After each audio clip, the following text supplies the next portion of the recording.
아, 이놈이 김양기야? 그러고 양쪽으로 탁 묶어채더니 지하실로 딱 끊고 들어가. 그날 저녁부터 잠을 안 잤어.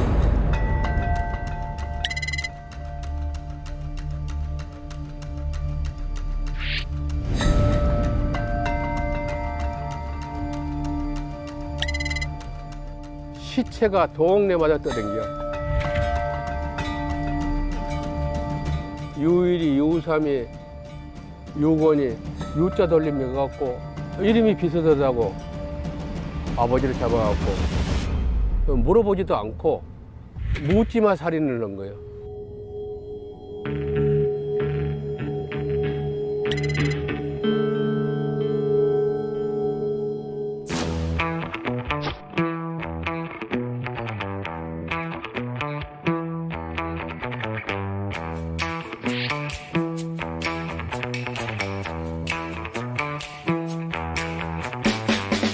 손타인 대표나 우리 직원들 전체 주민들의 의견을 어느 정도 들어보고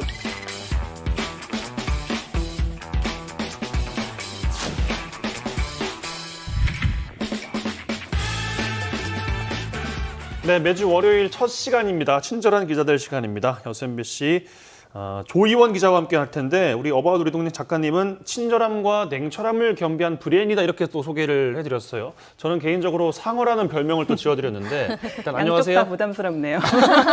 안녕하세요. 그래도 꼽자면 어떤 별명이 좀 더 마음에 드세요? 상어 좋더라고요. 상어 자주 괜찮나요? 들으니까 그래요? 애경이 생겼습니다. 아, 그렇군요. 네, 원래도 바쁜 조희원 기자입니다만 요즘에는 더 바쁘게 돌아다니시더라고요. 요즘에 어떠신가요? 네, 요즘 특별기획 리포트를 연속 리포트를 하나 준비를 하고 제작을 하고 있는데 그것 때문에 조금 시간이 좀 타이트하게 진행이 되고 있습니다. 제 시간이. 예. 앞서서 잠깐 보여드렸습니다만 김양기 씨의 인터뷰 이게 첫 아이템이었습니다. 여순 사건 특별 기획의 타이틀이 증인인데 짧지만 참 묵직하다 이런 생각이 좀 들기도 하고 예전에도 뭐 여순 사건 관련된 기획들은 많이 있었습니다만 왜 증인이란 이름을 붙였는지가 좀 궁금하더라고요. 일단 증인이라고 이름을 붙인 이유는 유족분들의 이야기를 담고 싶고 유족분들이 주가 되는 리포트를 만들고 싶었어요. 그래서 주인공이시다 보니까 이 유족분들은 그 자체로서 증인이시기 때문에 이런 리포트를 만들게 됐는데요. 리포트를 계획하게 된 거는 이번 21대 국회에서도 여순사건 특별법안이 발의가 됐어요. 네. 근데 16대 국회 아시다시피 16대 국회 첫 발의가 된 이후에 이번이 여섯 번째죠. 16, 17대 빼고 16, 18, 19, 20, 21대 이렇게 발의가 됐는데 네. 지금까지 전부 다 회기 내에 처리가 되지 못하고 무산이 됐습니다. 근데 이번에만큼은 여당의 숫자가 많다 보니 이번에 하지 못하면은 다음 때 언제가 될지 모른다 이런 불안감이 지역민들 사이에서 있었고요. 또 유족분들은 워낙 나이가 많으세요. 지금 거의 70대가 넘으셨고 90이 넘어가시는 분도 있기 때문에 이분들이 돌아가시면은 더 이상 우리는 증인이 없어지는 거잖아요. 그래서 이번 회기 때만큼은 반드시 통과가 되어야 될 텐데 공영방송으로서 할 수 있는 게 뭐가 있을까 고민을 하다가 그러면은 기획 리포트를 한번 제작을 해보자라는 생각에서 리포트를 만들게 됐습니다. 네. 그래서 이 리포트 내용은 매주 한 분씩 유족분들을 만나서 그분의 인생 얘기를 듣는 내용으로 구성을 했어요. 그래서 제 얘기보다는 유족분들의 인터뷰를 최대한 많이 살려서 이분들이 어떤 인생을 살았는지를 주목을 하려고 했는데요. 왜냐하면 그동안 여순 사건에 대한 유족들 인터뷰를 많이 하셨어도 그 당시에 어떤 일이 있었어요라고 기억을 되살려보세요라는 인터뷰가 사실 많았어요. 그렇죠. 근데 유족분이 제가 궁금했던 거는 유족분들이 여순 사건 이후에 어떻게 살아오셨는지가 되게 궁금했어요. 그래서 유족분들이 70년 동안 정말 누구보다 힘들게 사셨다고 말은 하는데 그거를 구체적으로 알지 못하는 경우가 많잖아요, 우리가. 그래서 저도 여기 내려와서 쭉 여수 사건을 2018년부터 취재를 했는데 유족분들이 굉장히 힘들게 사셨다는 얘기는 많이 들었는데 구체적으로 어떻게 힘들게 사셨는지가 궁금해서 이제 이야기를 담아보자라고 얘기를 해서 이제 만들게 된 거고요. 이 리포트를 통해서는 민간인 희생의 실상을 좀 알아주셨으면 좋겠다는 생각을 했고 국가 폭력에 대한 배상 필요성을 유족분들이 그 배상을 해달라고 얘기하는 게 아니라 보시는 분들이 그게 느꼈으면 좋겠다는 생각을 하고서 리포트를 구성을 했습니다. 네. 네, 여순 사건이라는 이 비극적인 사건이 그들의 삶에 어떤 영향을 미쳤는지 또 그거를 전체적으로도 짚어보려는 그런 의도가 아닌가 싶기도 네네. 하고요. 여순 사건 특별기획 증인 만나보고 있습니다. 여순 사건의 증인으로 어떤 분들을 그러면 만나셨나요? 일단 첫 번째로 만난 증인분은 김양기 씨라는 분인데요. 그분은 2009년에 전두환 정권 당시에 간첩으로 이제 조작을 받으셔서 2009년에 무죄를 선고받으신 분이에요. 근데 그분이 여순사건 보도연맹 유족이시거든요. 아버님이 여순사건 보도연맹 당시 희생이 되셨는데 이분은 그런 사실조차 모르고 사셨어요.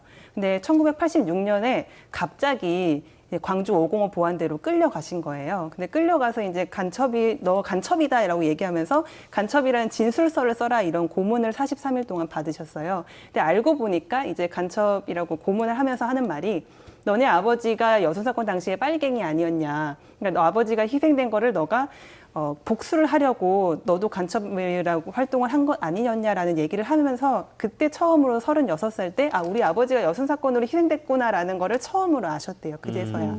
그래서 그분이 아버지가 그렇게 돌아가신 것도 억울한데 아버지가 그랬다는 이유로 자신도 간첩이라고 이제 판결을 받고 5년 동안 복역을 하셨어요. 그러다 5년 동안 복역을 하시고 91년도에 나오셨는데 2009년에 이제 무죄 판결을 받을 때까지 10여 년 동안을 간첩의 꼬리표를 떼지 못하고 살아오셨어요. 그래서 이분의 이야기에 굉장히 여순사건 유족분들이 받으셨던 고통에서 상징적인 분이시기 때문에 이렇게 연좌제로 이대죄로 이렇게 피해를 받고 있다라는 살아있는 증인이시기 때문에 그분을 처음으로 인터뷰를 했습니다.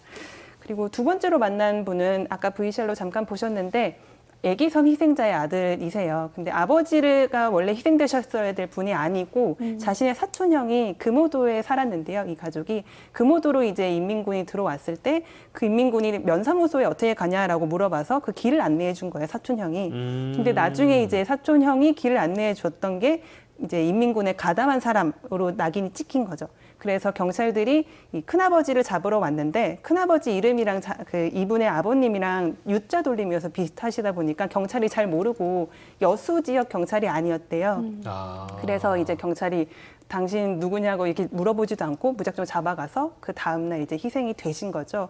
그래서 이분은 하루아침에 정말 아버지가 그런 일을 하신 적도 없고 큰아버지가 잡혀갔어야 되는 건데 이제 희생이 되셔서 그동안 너무 힘들게 살아오셨어서 그분의 이야기를 이렇게 들었는데요. 이분의 사연이 참 가슴 아팠던 게 이분이 여수에 쭉 사시다가 취직이 계속 안 돼요. 아시겠지만 취직이 안 된다고요? 네, 유족분들은 이제 연좌제라는 거에 걸려가지고 빨갱이랑 낙인이 찍혀서 제대로 된 직장을 구하실 수 없었어요. 그래서 이분 역시 여수에서는 변변하는 직장을 구하지 못하셔서 충청남도에 가서 이제 20여 년을 살다가 2014년에 여수로 돌아오셨어요. 여수로 들어와서 이제 아버님을 만나보고 싶은데 아버님이 수장된 그 애기섬에 갈 수가 없는 거예요. 왜요? 가슴이 너무 아파서 아버지의 그 기억과 다시는 못 돌아가겠다. 네, 그 고향 땅을 밟는 게 너무 가슴이 아프고 아직도 아버님이 그리우시다면서 이런 얘기를 하시면서 저희랑 처음으로 이제 금오도를 가신 거예요. 2014년에 들어오셔서 처음으로 그 장소에 가서 아버님이 수장된 곳을 보면서 약간 울먹이시면서 아직도 아버지가 그립고 아직도 힘들면 아버지 생각이 난다라고 말씀하셨는데 70년이 넘었는데도 이러시는 걸 보면 참 가슴이 아팠습니다. 예, 네. 그렇군요. 그런 분들을 만나본 후에 참 그걸 지켜보면서 카메라에 담아야 하는 저희들도 참 그 말 못할 심정이랄까요? 물론 조희영 기자 직접 갔다 오셨는데 어떠셨어요? 소감이 좀? 일단 이분들의 인생 이야기를 한 번 가면은 2-3시간씩 들어요. 네. 그 한마디 한마디가 근데 정말 절절하고 이걸 정말 다 같이 듣고 싶다 이런 생각이 들 정도의 말이거든요. 그래서 이걸 압축하기가 참 힘들었는데 좀 가장 가슴이 아팠던 건 사실 70년의 세월이 지났고 그동안 이제 특별법안도 제정이 안 됐고 이제 그동안 숨죽이며 살아오셨잖아요. 네. 그 긴 세월 동안 이제 국가에 대한 기대를 포기하신 분이 많았어요. 그 여족분들 중에서는. 그래서 이거를 인터뷰를 좀 하고 싶다고 전화를 드리니까 내 인생이 그리고 너무 약간 너무 창피해서 이런 인생을 밑바닥 인생을 살아온 게 너무 창피해서 난 인터뷰하고 싶지 않다라고 하시는 유족분도 많았고요. 그래서 그분을 설득하는 과정도 있었는데 이분들의 공통된 말은 특별법이 제정이 되면 그래도 조금 지금도 숨지고 있는 유족분들이 굉장히 많거든요. 지금 여수유족회 같은 경우에는 260여 명 정도가 가입이 되어 있으신데 이게 다가 아니에요. 특별법이 제정이 되면 1000명 이상도 가입할 거라고 보고 계세요. 유족분들은. 아직 다 가입을 안 하신 거잖아요. 네네네. 네. 제가 만난 분들 중에서 가입 안 한 분도 많은데 특별법 제정이 되면은 이제 목소리를 우리가 낼 수 있을 거다라고 말씀을 하시는 게 네, 어떤 인생을 살아왔는지가 좀 추정이 되잖아요. 그래서 네. 가슴이 좀 아팠습니다. 특별법이 네. 이제 가장 큰 관건일 텐데 물론 예전보다는 그래도 좀 희망을 많은 분들이 걸고 있는 것 같은데 아직까지 부정적인 시각들도 물론 있긴 있거든요. 네. 어떻게 보세요? 일단 지금 여순 사건 특별법이 21대에서 발의가 된 거는 지금 행정안전위원회에 올라갔거든요. 네. 순서가 행정안전위원회 다음에 법사위를 가고 그다음에 국회 본회의에 상정이 돼요. 그러니까 첫 단추인데 지금 행정안전위원회부터 제동이 좀 걸린 상황입니다. 그 행정안전위원회 수석 전문위원이 특별법안으로 이제 단독 처리하는 거에 대해서 부정적인 의견을 냈는데요. 그러니까 타당성은 인정이 되지만 다른 과거사 사건들과의 형평성을 고려할 때 이거는 특별법안 단독 처리가 조금 어렵지 않나 이런 의견을 내면서 이제 12월이 되면은 진실과해위원회가 이제 과거사위원회가 다시 조사를 시작해요. 거기서 조사를 하고 거기서 이제 부족하면은 특별법안을 생각해 보자라는 의견을 낸 거예요.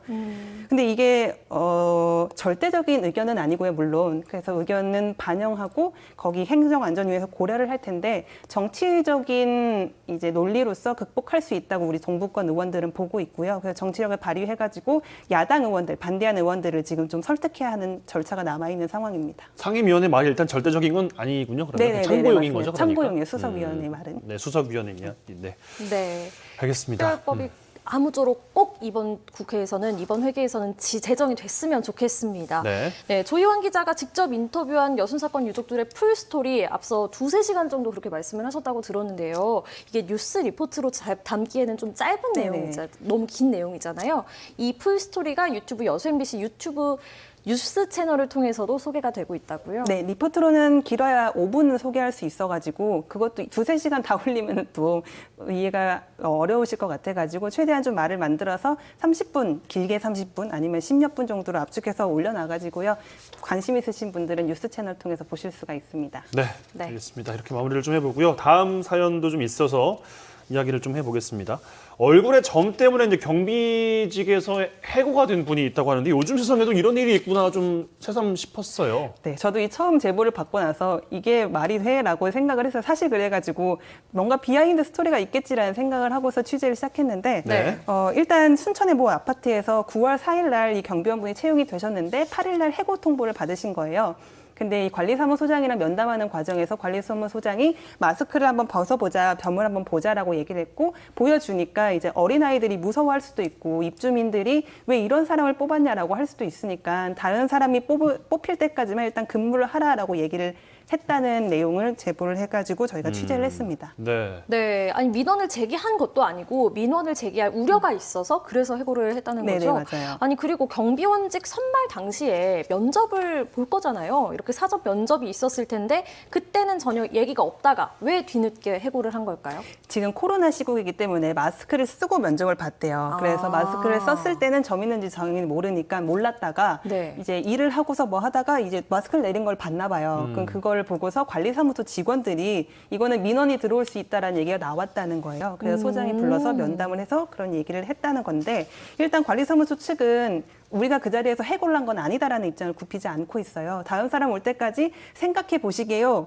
라고 얘기를 했다는 건데 그 다음에 이제 임차인 대표나 아니면 뭐 직원이나 주민 전체들의 의견을 수렴해서 이분을 계속 고용할 건지 말 건지를 결정을 하려고 했는데 그런 얘기 면담을 한 그날 이 경비원분이 집에 가버렸다 이렇게 주장을 하고 있습니다. 네. 그럼 관리사무소 측의 이제 해명을 좀 정리해 보면 임차인 대표나 뭐 직원 그리고 주민 전체의 의견이 모아지면 그러니까 다 뭐 이야기가 이제 합의가 되면 그때는 해고가 된다 뭐 이런 이야기는 맞아요, 그러면? 맞아요. 근데 그 이야기는 법률적으로 맞지 않습니다. 네. 지금 그 인권위가 업무와 무관한 외모 등을 이유로 한 일방적인 해고는 부당 해고라고 분명히 보고 있고요. 합의가 돼도 안 된다는 거잖아요, 그러니까. 안 되는 거죠. 왜냐하면 이분이 뭐 점이 있다고 해서 업무상에 불편함이 있진 않잖아요. 네. 못하는 건 아니잖아요. 비슷한 사례로 인권위가 재작년인가에 그 대머리이신 분이 호텔 직원으로 채용이 되셨는데 그걸 처음에 면접할 때는 채용이 됐다가 나중에 더 상급자가 와서 해고를 해버린 사건이 있었어요. 근데 서비스직에 해당함에도 불구하고 이런 외모 등을 이유로 한 해고는 부당 해고다라는 판결을 내린 적이 있어서 이분의 경우도 마찬가지라고 볼 수 있습니다. 네, 네. 그렇군요. 이번 사안처럼 연세 많은 노령 근로자가 임시계약직으로 일하다가 부당한 대우를 받게 되는 경우가 있잖아요. 이럴 때 보호받을 장치가 전혀 없는 건지 궁금합니다. 일단 이게 좀 아쉬운 부분인데요. 인권위가 아무리 부당해고라고 판결을 내려도 권고만 할 수가 있어요. 법적으로 강제성은 없어서 지금 이분 같은 경우에도 관리사무소 측은 우리는 해고를 한 게 아니다라는 주장을 계속하고 있어서 지금 형사 소송을 준비를 하고 계시고요. 그리고 여러 가지 법적 소송을 개인적으로 이제 싸우려고 하고 계시는데 지금 이렇게 보도가 나간 이후에 여기저기서 이제 문의가 많이 오고 이제 말들이 이슈화가 되다 보니까 그래도 조금 관리사무소 측에서 할 말이 조금 더 없어진 것 같다 이런 말씀해 주셨는데 현재로서는 개개인적으로 이제 인권위 신청을 하고 아니면 형사 소송으로 명예훼손이나 아니면 부당해고 이런 쪽으로 소송을 하시는 방법밖에 없긴 합니다. 네, 그러면은 소송 준비만이 최선의 대응 방식일까요? 그럼 어떻게 좀 이분들은 같은 사례가 있을 때는 대응을 좀 하셔야 되는 거예요? 일단은 명시적으로 문서를 남기시는 게 가장 중요한데요. 이분 같은 경우에 사실 근로계약서를 쓰지 않고 일을 시작하셨어요. 그래서 이제 해고 과정에서 좀 미끄럽지 않은 부분이 있는데 네. 계약서를 분명히 쓰고 시작을 하셔야 되고요. 그리고 해고 통보를 받았을 때는 명시적으로 해고 통지서를 받아가지고 이게 부당해고라는 증거를 미리 남기셔야 되고요. 노무사나 이런 쪽에 충분히 사례마다 달라서 많이 의견을 구하시고 자문을 받아보시는 게 좋을 것 같습니다. 네. 네. 알겠습니다. 뭐 중요한 건 뭐 다 알더라도 우리의 인식 그리고 일터에서 인권이 또 잘 지켜져야 된다는 부분일 것 같은데 우리의 또 생각해볼 만한 한번 또 시간 또 계기가 되지 않았나 싶은 생각도 들고요. 또 시간이 다 돼서 이 정도로 마무리하겠습니다. 친절한 기자들 조이원 기자와 함께했어요. 고맙습니다. 고맙습니다. 고맙습니다.